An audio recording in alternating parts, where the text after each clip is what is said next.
Ça, c'est une caméra de surveillance. Vous en avez vu des centaines et moi aussi. Donc aujourd'hui, je ne vais pas faire une simple présentation, je vais la mettre au défi pour voir si j'arrive à la prendre en défaut. Et à chaque fois, elle passe ou elle se laisse avoir, on va compter les points.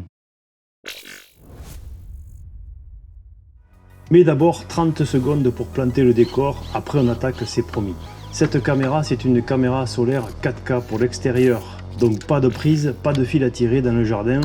Un panneau solaire et elle se débrouille toute seule. Ça s'installe en quelques minutes, même si vous n'avez jamais touché un tournevis de votre vie.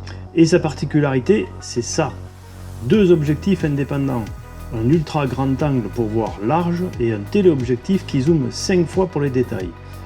Les 2 bougent séparément.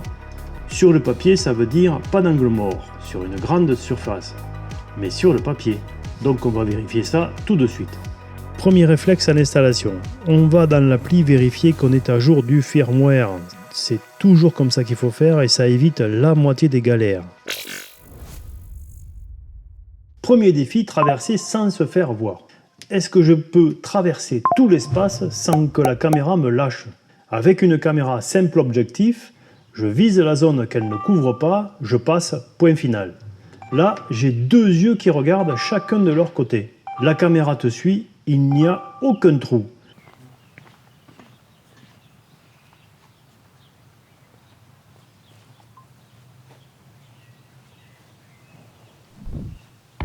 Mais ça c'est assez facile, donc on passe vite au défi numéro 2. Le deuxième défi, c'est tromper son cerveau. Une caméra qui sonne à chaque feuille qui tombe, vous la débranchez en 1 semaine. On en a vite marre. Le vrai test, c'est est-ce qu'elle sait faire le tri entre un humain par exemple et un animal? Eh bien la réponse est oui, elle fait la distinction entre un animal et un humain sans problème. Et on peut régler sa sensibilité en fonction du type de détection, animal, humain, voiture. Donc défi numéro 2, relevé.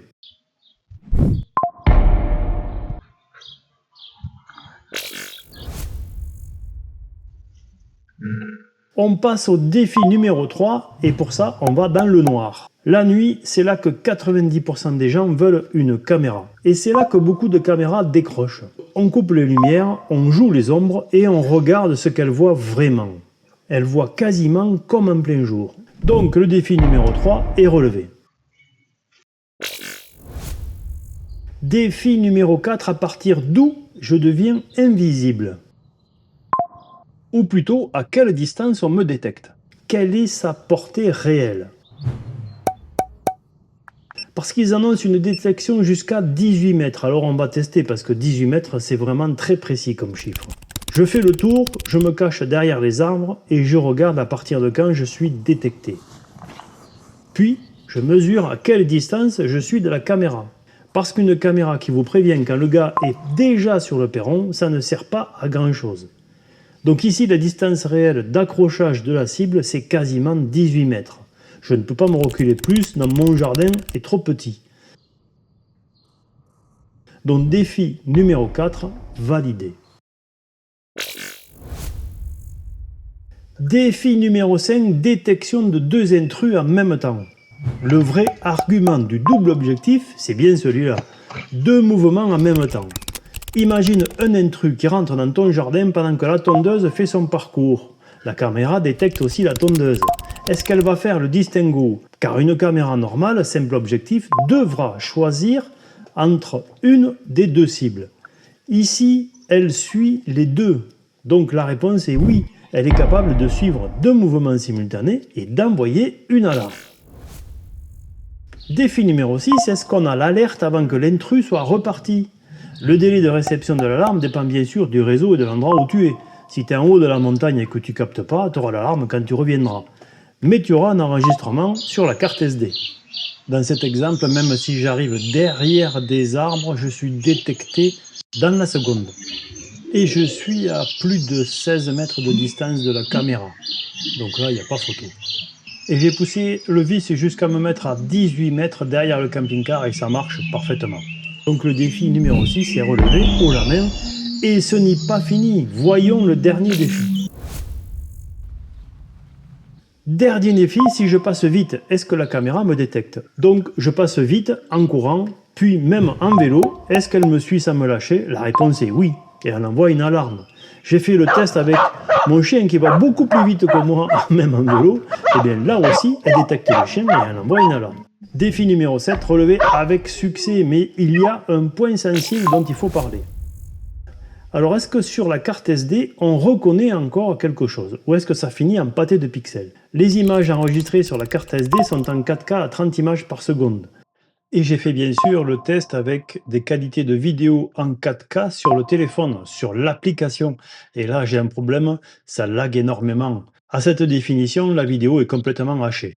Elle est hachée, mais juste sur l'application, parce que sur la carte SD, c'est relativement fluide. C'est comme avec une caméra normale.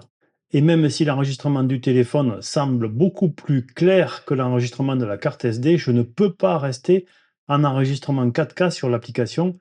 Je passe en 720p. On voit ici un exemple de la latence du Wi-Fi. On me voit en bas sur la caméra grand angle. Je n'apparais pas encore sur la caméra zoom.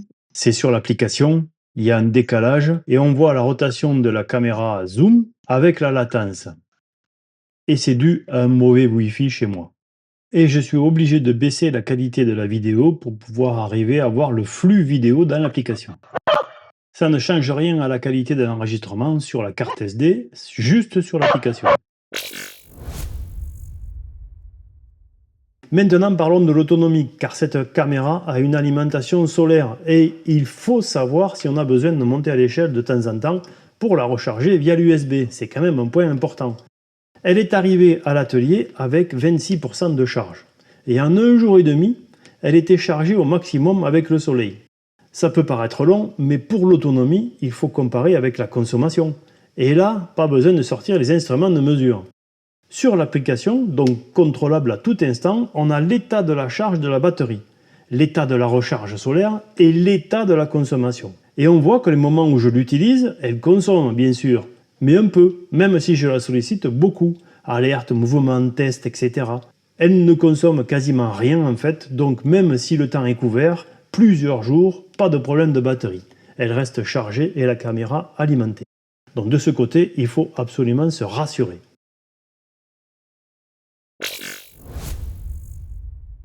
Et pour terminer, parlons argent, parce que c'est quand même un point important. Le kit Tapo C675D solaire vaut 229,99 €. On le paye une fois, pas d'abonnement, pas de mensualité, on y ajoute une carte SD et c'est tout. Si on compare avec un système télésurveillé où on paye tous les mois, le calcul est vite fait, je vous laisse le faire.